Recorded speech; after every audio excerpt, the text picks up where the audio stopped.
السلام عليكم ورحمة الله. مرحبا بكم، أسعد الله أوقاتكم بكل خير. مرحبا بكل أخ وأخت مشتركين معايا، شرفتوني ونورتوني باشتراككم. بشكركم كتير على متابعتكم ليا. إن شاء الله فيديوهاتي تعجبكم وتكون خفيفة وبسيطة عليكم. وحابة أشكركم على فيديو لبان الذكر اللي حصلتوه ل8,000 مشاهدة. فده كان الدافع لي إنه أعمل لكم بخور العود أو العودية، بالرغم إنه متعب لكن ما كتير عليكم.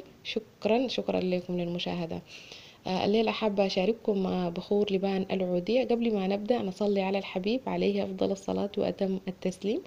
زي ما شايفين دي العودية، كان اللي عملت لكم في الفيديو اللي فات روتين التكسير في الحديقة.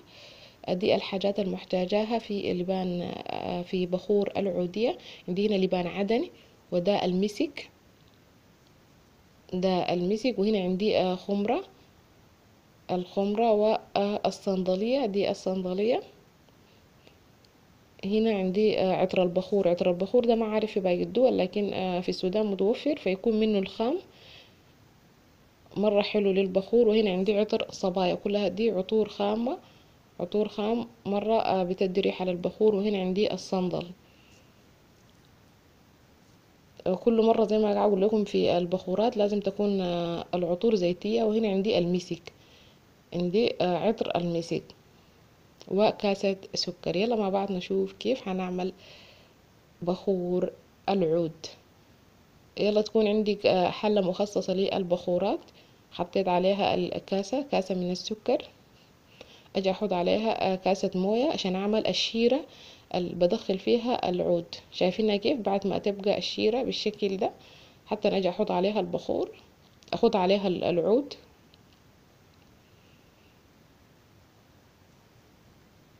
يلا جيت حطيت العود في الشيرة، اقلبه كويس في الشيرة لما يمتزج كله مع بعض. شايفين خلاص ده البخور.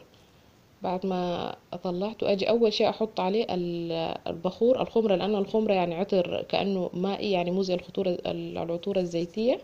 فبحطه اول شيء عشان يشرب العطر. العطور كلها لازم تحطيها تحت، يعني ما في عطر ينخد فوق في النار عشان ما يتبخر.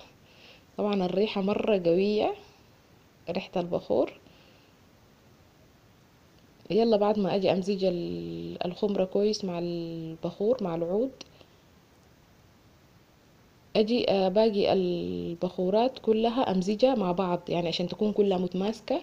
عندي عطر الصبايا وعطر البخور والمسك والصندلية، كلها عطور زيتية، وقمت مزجتها مع بعض عشان اجي احطها كلها عشان تتماسك يعني سوا وتدخل في البخور. كان كبيتها كل واحدة اللي براها ما حتكون زي ما كلها امزجها. شايفين الريحة قوية قوية مرة، جربوها حيعجبكم ان شاء الله.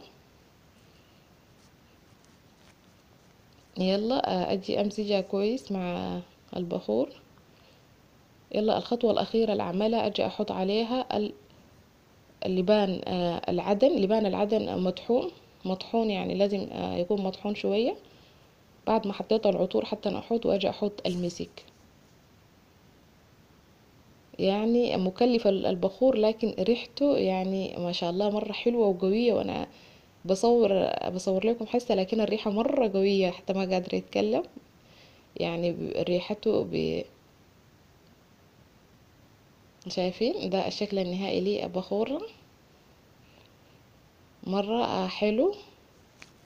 ان شاء الله يعجبكم وتكونوا استفدتوا من طريقتي اللي اعمل فيها البخور.